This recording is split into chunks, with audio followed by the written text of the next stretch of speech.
Sound of a distant, lonely train whistle fades into quiet ambiance. You ever hear a sound that just sends a shiver right down your spine?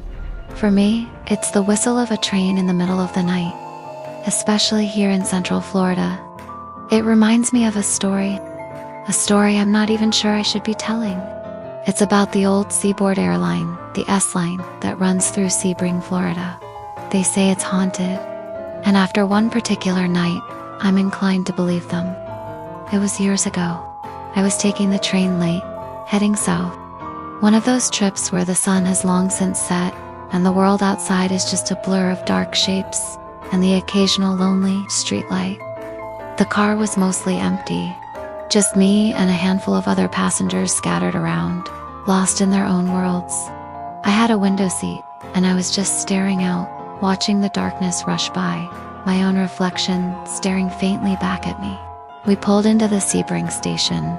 It's a small, historic kind of place, and under the dim platform lights, it felt like stepping back in time. A few people got off, a few got on, the doors hissed shut, the train gave a lurch, and we were moving again. That's when I felt it.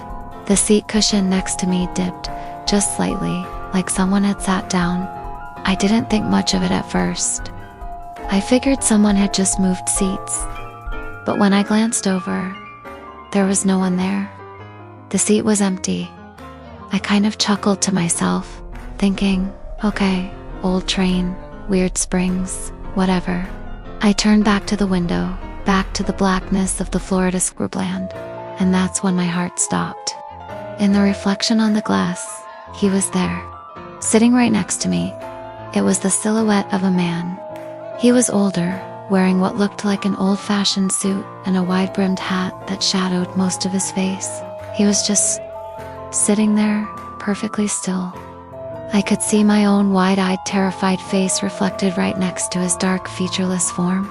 I was too scared to move, too scared to even breathe.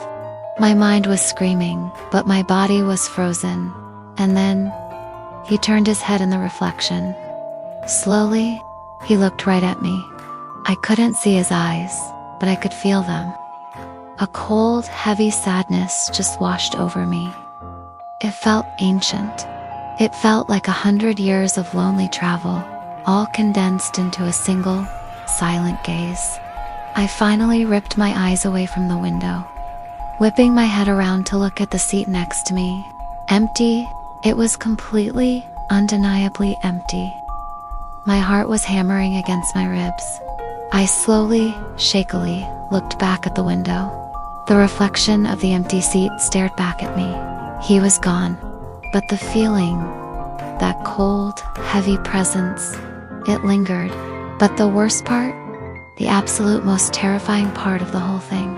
As the train picked up speed, pulling away from the lights of Sebring, I glanced out the window one last time.